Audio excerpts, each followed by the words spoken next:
Your Excellency, you may kindly take your seat. Your Excellency the President, Your Excellency the Deputy President, Your Excellency the Prime Cabinet Secretary, the leadership of Parliament as led by the Speaker of the National Assembly, the Honorable Attorney General, Cabinet Secretaries present, Principal Secretaries present, ladies and gentlemen, good morning. Your Excellency, sir, this state ceremony is convened pursuant to Article 115 of the Constitution to accord presidential assent to the Division of Revenue Bill 2025 of the National Assembly. The bill was considered by the Houses of Parliament as follows. The bill was first introduced in the National Assembly on 14th March 2025 and passed on 9th April without amendments. The bill was thereafter forwarded to the Senate on 15th April, which considered and passed it on 28th May with amendments and referred it back to the National Assembly for consideration. The Senate amendments entail changing the year of the audited and approved revenues from the financial year 2020-2021, which had a revenue amount of 1.57 trillion, to that of fiscal year 2021-2022, with a revenue figure of Kenya shillings 1.92 trillion. The other critical amendment was the revision of the county allocation from the proposed Kenya shillings 405.1 billion to Kenya shillings 465 billion.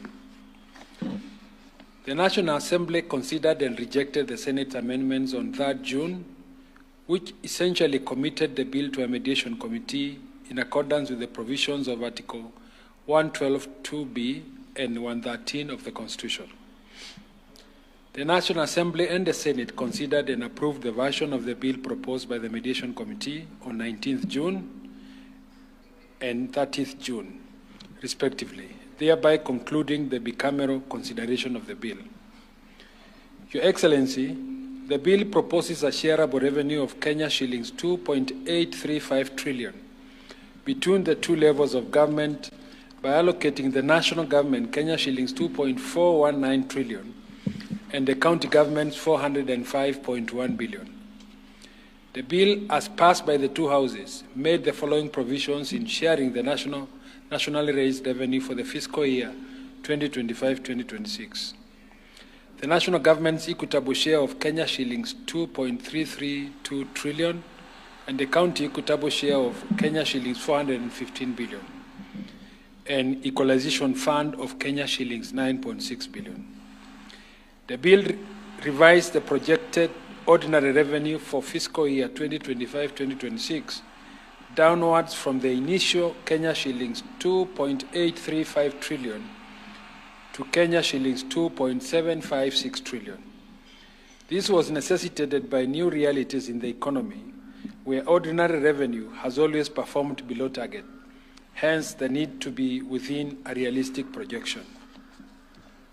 Your Excellency, with the National Assembly having dutifully discharged its legislative mandate, it is now your prerogative as head of state and government to graciously exercise the powers conferred upon you under Article 115 of the Constitution and assent to the bill. With your kind permission, sir, may I now invite the Clerk of the National Assembly to present the vellum copies of the bill for your consideration and assent.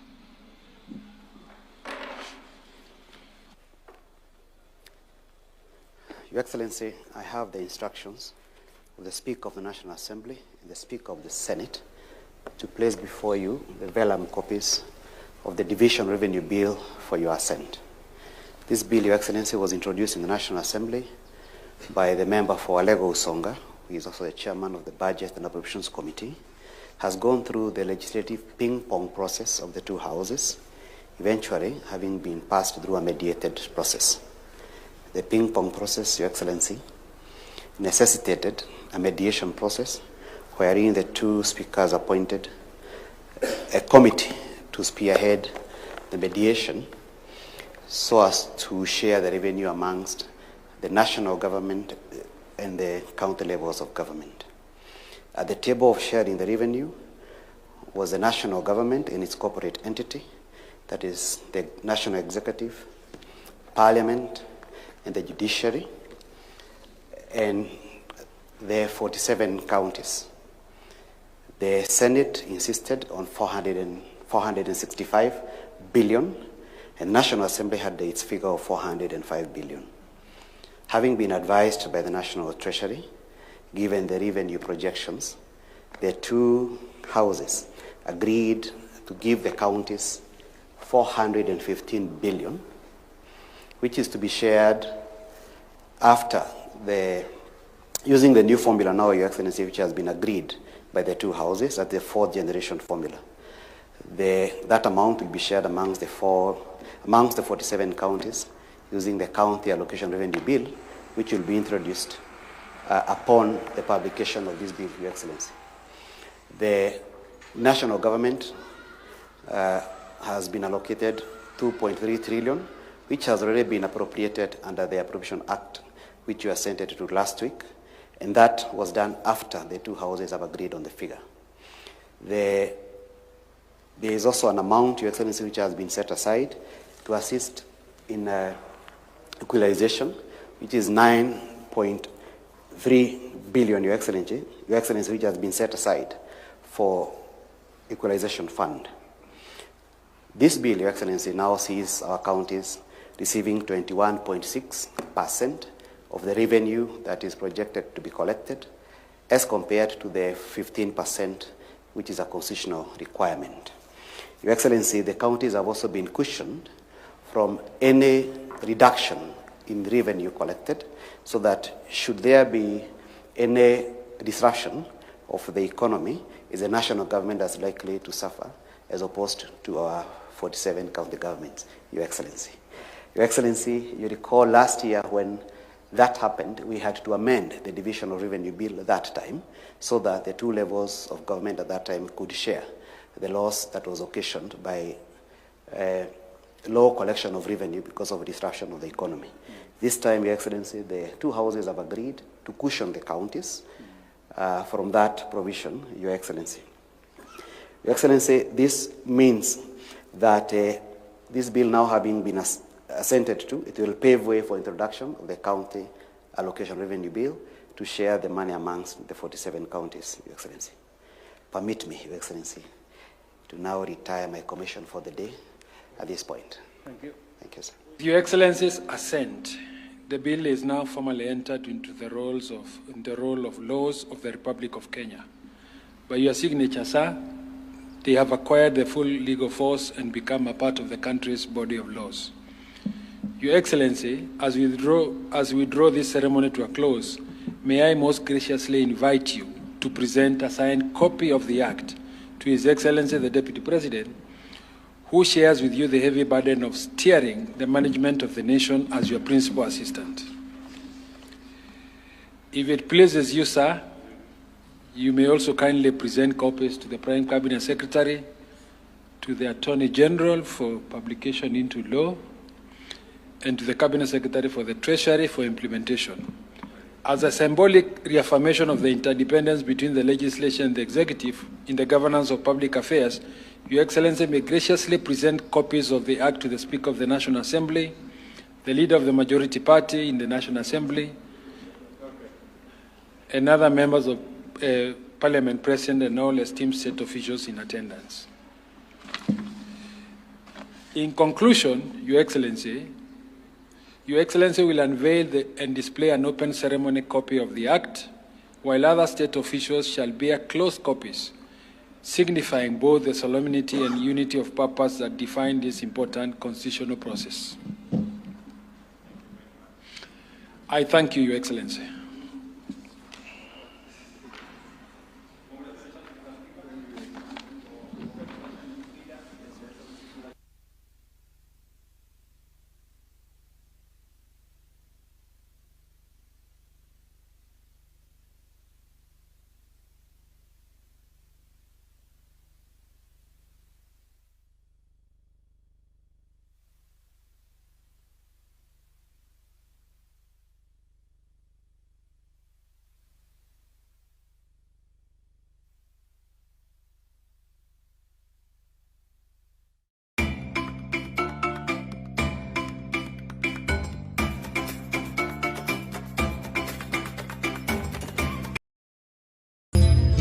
Hii ni An-Nisaa TV.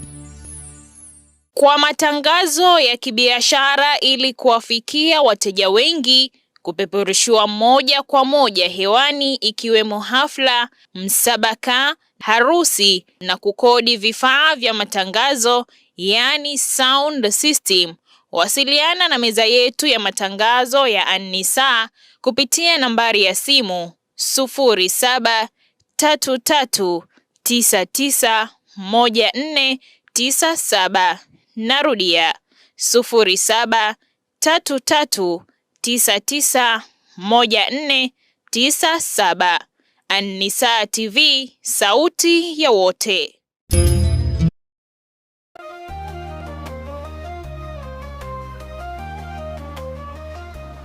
Alhamdulillah rabbil alamin wassalatu wassalamu ala rasulil amin wa ba'd. Hadithi ya leo asema Mtume sallallahu alayhi wa ala alihi wa sallama, la tahasadu, msihusudiane. Miongoni mwa tabia ambazo Mtume alayhi salatu wassalam ametukataza ni tabia ya kuwa na hasad, tabia ya kuwa na uhasidi, tabia ya kuwa husudu wenzao. Na hasad ni kutamani neema ya mwenzio imuondoke. Ukijiona una tabia hii na unamtamania Muislamu mwenzio neema yake imuondoke, basi ujue fanya kosa kubwa sana, kwani Mtume alayhi salatu wassalam ametukataza kufanya jambo kama vile hili, tabia ya kuhusudiana. La tahasadu, msihusudiane.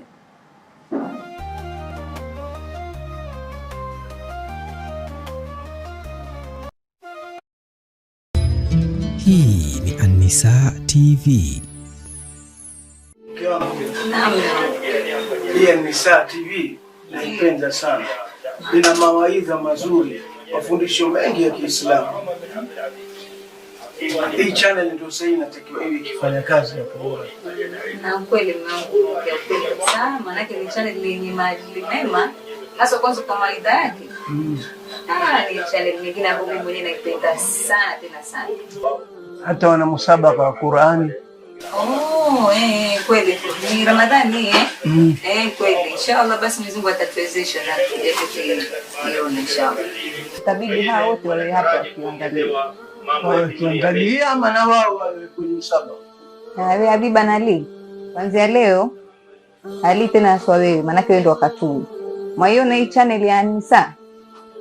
Ndo channel ambayo takana masaa 24 muiangalie, maana ndo ina miongozo ya dini, Qur'ani, kila kitu mtajua kupitia pale. Kila madrasa takuwa pia mna elimu ya kwenda kuongezea inshallah. Mmesikia wanangu? Habiba, unisikia mwanangu? Inshallah itakuwa khair.